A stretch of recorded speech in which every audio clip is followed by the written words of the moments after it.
Good morning. It is Thursday, June 9th. I'm Meg McNamara. And I'm Lynn Bowie. Coming up on WJZ at 9, cleaning up after the storm. We're looking at all the damage across our region. Plus, everyone's favorite Golden Girls take to the stage with a twist. We'll take you behind the scenes of the new show at the Hippodrome. And I am Marty Bass. We're in central Baltimore County, Moncton, Maryland to be exact. Can you guess what is behind me? Let's have a little fun this morning. Just take a look and see if you can guess. Think over the next few minutes what this might be. I think you're going to be shocked. You stay tuned. WJZ at 9 starts right now.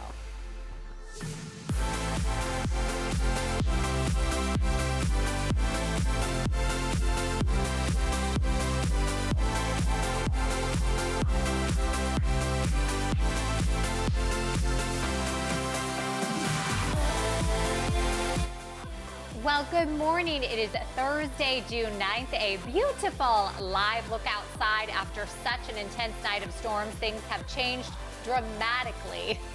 Looks much better now. Yes, so much better. Of course, Tim Williams is here. He's going to talk about what we can expect later on today and, of course, looking ahead to the weekend. Marty's out in Baltimore County showing us a special crop to keg operation. Marty, my guess is leaves. I think it's leaves behind him. Lynn, plants? Good guess. I have greenery? No guess. Yes, definitely greenery. Trees? Yes, you're on the right track, Lynn. Good morning. I'm Lynn Bowie. And I'm Meg McNamara. We're so glad you're joining us here on WJZ at 9. So, you know, those storms last night, very intense. But I have to say, working this shift, I just went right to sleep as if nothing was happening. You know what? Because I'm that tired by around 8 or 9. And the thunder almost lulls you to sleep, you know, like a white noise machine. Exactly. Cozy in your bed. Pretty much. But we're so glad that now the weather's turning around. It's a gorgeous start to the day, Absolutely. actually. Beautiful, beautiful. It's almost Friday, so we have lots of reasons to be in a good mood. But of course, we have to talk about the severe weather that we saw. So if you don't have to get up at 3 a.m., maybe last night's storms kept you up last night. They certainly caused some people to have to cancel their plans and caused some damage as well. Yes, and there are reports a possible tornado may have touched down in Howard County. That's where Jessica Albert is live this morning joining us. Jessica, what do you see around you? Hey, Lynn and Meg, we're in the Greenleaf neighborhood off of Cradle Rock Way in Columbia, and there is quite a bit of damage here. I want to show you what we're seeing here. We have a little bit of cleanup underway, but there are at least 3 large trees that have either major branches that have snapped off or have had the trunks that have snapped in half, and most of them have fallen, luckily, on the sides of the townhouses here, so there isn't major damage. But I did speak to one neighbor, and we have some video from when we spoke to her earlier, who lives here, who says a branch came through the roof of her neighbor's home and water was leaking through, so she had to deal with trying to get buckets to get some of that water out of her house throughout the night. And the people who live here tell us that they have never seen wind and rain like this before in this neighborhood, and it was scary for them. I've never seen winds like that before. I mean, I've heard of tornadoes, but I don't think I've ever really lived through one. And even though this wasn't extremely powerful, I can't imagine what an extremely powerful one would be like. But and then I saw the trees coming down, and we were all just very, very thankful that it wasn't worse. And the Howard County Executive, Calvin Ball, will be having a news conference to address all of the storms that we had through the night here. That's at 10 a.m. We are streaming that news conference for you on CBS News Baltimore, so you can watch it there when it starts at 10. But we do have live team coverage of this damage from the storm. Amy Kawada is standing by live in Ellicott City. Hey, Jess, well, it's calm and sunny out here, a much different scene than it was less than 24 hours ago. We are at a gas station right off Frederick Road outside of historic Ellicott City. We have debris here on the side of the road. It looks like most of the debris has been moved out of the way and brushed to the side of the road so drivers can safely pass through. But we also have mud covering the streets, and we wanted to shift the focus here. Take a look at these tree limbs, branches, rocks that have appeared to have been moved out of the Patapsco River with the force of this water. An employee here also tells us a part of this concrete has been washed away in the floodwaters. Just down the road from here, video from historic Ellicott City posted on social media shows flood signs blaring as people were urged to move to higher ground. Torrential rain had tributaries rising quickly near Main Street. Howard County Fire and EMS reported 3 vehicles stranded in standing water in the 4,000 block of Brittany Drive. Storm damage was seen across the region. In Woodlawn, a massive tree fell through this home. Thankfully, no injuries were reported. And take a look at this video posted on Twitter from the Halsey concert at the Merriweather Post Pavilion in Columbia. Concertgoers capture the rushing water drenching the stands as water flooded the outdoor amphitheater. The show was canceled for the evening, and Halsey tweeted last night apologizing to fans, saying it would have been unsafe to perform and have people out there. The artist also said, quote, "Beyond disappointed with the way the venue handled everything." Tyree Clark was in the stands at the time and says it was an experience he'll never forget. Started a little bit of trickle of rain and thought we were going to be able to muster it out. Turns out it got flooded halfway through the entire set. We were underneath the pavilion where everybody was flooding in the lawn section. Well, flooding in from the lawn section, it was a complete wreck. Water was up to your ankle, and lucky enough they were able to evacuate everybody pretty nice and easy. Yeah, just a crazy scene out there. I can't even imagine. But Howard County, many roads here throughout the night were closed due to downed trees and flooding. But for the most part this morning, I could see it seems that most of these roads are pretty much clear now. But for now, reporting live in Ellicott City, I'm Amy Kawada for WJZ. Quite a bit of damage out there. The video of the flooding is crazy to see. And it's crazy how quickly, though, it did clear out of here. Yes. Things are changing dramatically. And actually now we have a gorgeous day that we are in the midst of. Beautiful blue skies out there. Tim, such a contrast. Yeah, absolutely. You know, just to kind of wrap up what we were talking about yesterday from the weather standpoint, of course, this front came through and it brought tons of problems from the tornado warning in Howard County. Of course, National Weather Service will try to confirm that. That warning went into Baltimore County as well. And then that front brought hail out toward West Virginia, and then the flooding rain. So let's talk about it. The front really draped all the way from the northeast all the way down, and really at that time, the Great Lakes, all the way down to the Midwest, and continued to push across. You see now all the brighter colors. That's the heavier storm that moved all through here, all pushing up to the north and northeast now. Now let's kind of give you an idea. It talked about how this all extended all the way back to Indiana. These homes here, those are flash flood warnings. All the others are winds, and out to the west, those are all hail. So what we're dealing with now, again, much improvement. We're seeing temperatures going up to about 85 degrees. We'll have your complete forecast coming up in just a few moments. Ladies. Thank you, Tim. Well, storms like yesterday are a perfect reason why you should grab your phone, scan the code on your screen, and download the WJZ app. This is really the best way to get the updated first alert forecast and all the information you need to stay aware and stay safe. And of course, another big story we're covering, the aftermath of last night's storms. We are joined live now by Howard County Executive Calvin Ball. We know you're busy. You're about to hold a news conference, but you got hit pretty hard in Howard County. Well, good morning. Yes, it was quite challenging. We had not only flood watches, but also tornado. We, at one point, got more than an inch of rain in approximately 15 minutes. Wow, that is an intense rainfall rate to hear about.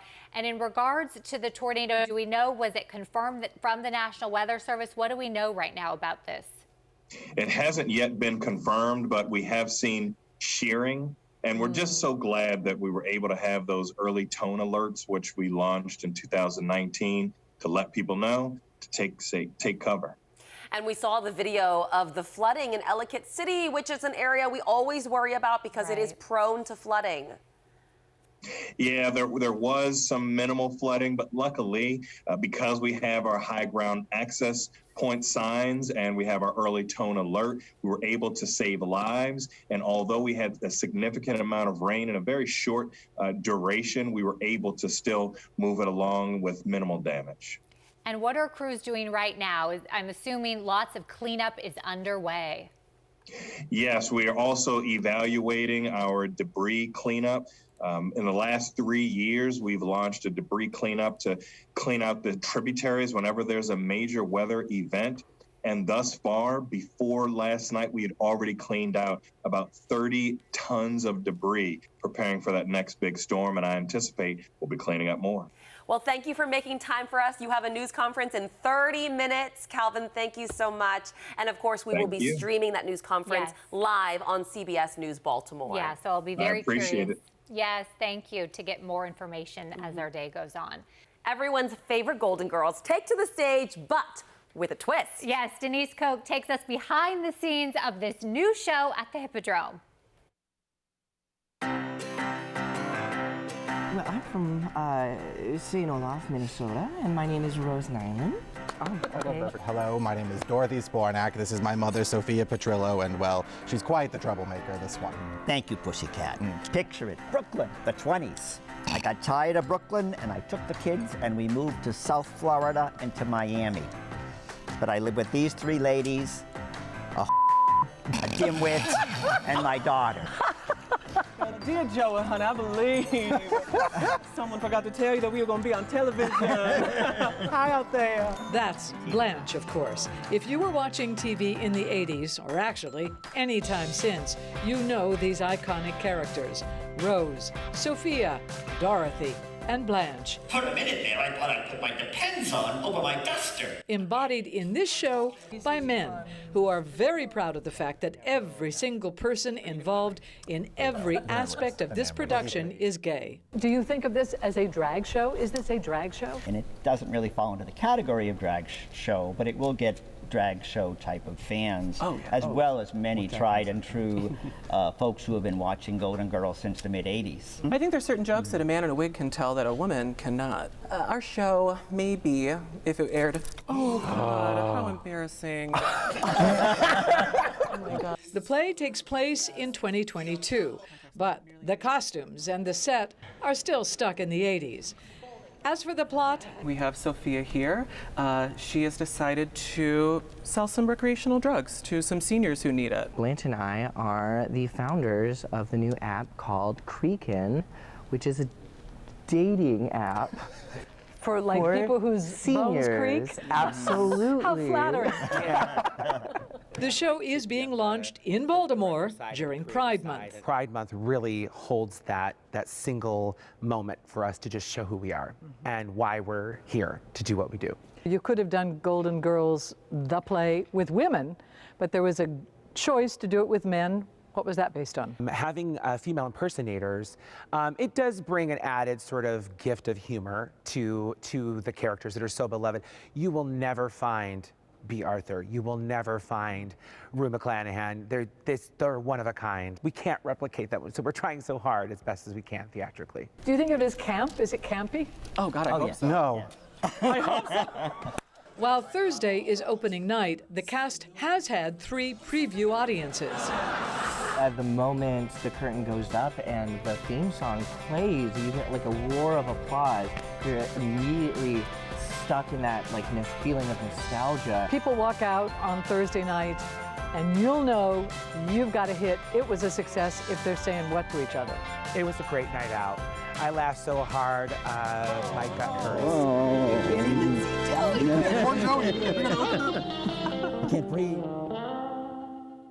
It looks hilarious. I want to see it, Lynn. What oh a great bunch. Exactly. I mean, I love the Golden Girls, and then I love this twist on it. Did you watch the Golden Girls? I did, but I've got to go back and watch it now. I know. I think feel like I most need of the to jokes review. Went over my head. I rewatched it in college on the elliptical in the mornings. I would watch it. So funny, but this just looks amazing. It holds up. Yes, yes. Oh my gosh. All right, let's go over to Tim. Tim, you're such a Blanche, you know? A Blanche. So, you're not good, a Sophia. I'm surprised, but you know the song was iconic. Thank you for being my friend. Everybody used to know that song.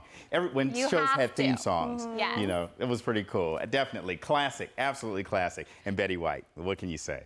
Well, you know, we're talking about a bright spot in your day, certainly being the sun after that rain has now moved on out of here. But with that sun and all that rain is going to come the pollen going up. Now, for right now, everything is low. That is the benefit of having the rain this time of year because it washes all the pollutants out of the air. So this is going to be a short-lived benefit because, of course, now the sun is out and things will start to dry out and everything will start to kick back in. But for now, chances are your car is not green and you won't be out sneezing quite as much today. You can probably put the windows up or down, depending on what you're in, and then you'll be able to enjoy some fresh air. 76 degrees right now. We're looking at that temperature at BWI Marshall, in Annapolis, in Rock Hall as well. 76 in Bel Air. And then we go to 78 degrees down in Salisbury and Ocean City, 79 in Easton and in Cambridge. We have 55 degrees out at Deep Creek Lake. Lots of folks, of course, taking that trip. Vacation season is now getting underway. The winds are certainly coming in with a bit of a decent clip, some double-digit winds out there. This is the fair weather butting up against the bad weather that's moving on out of here. So until there's some distance between the two, there's going to be pressure between the two. That creates the winds. 18 mile-per-hour winds in Hagerstown, 10 in Frederick, 10 down the Patuxent River and La Plata, 17 up in Elkton, and 11 down closer to the shore in Salisbury and in Ocean City. There goes that area of low pressure and the front associated with it, pushing up to the north and northeast, and you have to go way back into the middle of the country, back to the heartland before you start to see any chance of precipitation for us, and down toward Atlanta and south, that front sweeping it all out of here. But that high pressure comes in, it brings with it very fair conditions, sunshine as we've been getting into the morning and later into the day. We're looking at clearer conditions, and that's a wonderful thing. If you plan on going out and around with maybe your creature, well, this is your forecast for WJZ at 9. This is our Out for a Walk forecast. This is Sedef and Mia. They are actually friends of our Lynn Bowie. I think Mia likes Lynn better than Sedef does, but that's just my thought. But, you know, we're looking at a very pretty little pup there. And Sedef, thank you for sending that picture in. We're looking at 76 degrees right now, going up to a daytime high in the mid-80s. If you want to see yourself and your pup in the Out for a Walk forecast, send it to newsroom@wjz.com. Lynn, thank you for having him send it in. You're sassy. You're a little Sophia there, Timmy. I think he's just mad that you told him he was the Blanche. It's a huge compliment, Tim. We love Blanche. Yes, the best.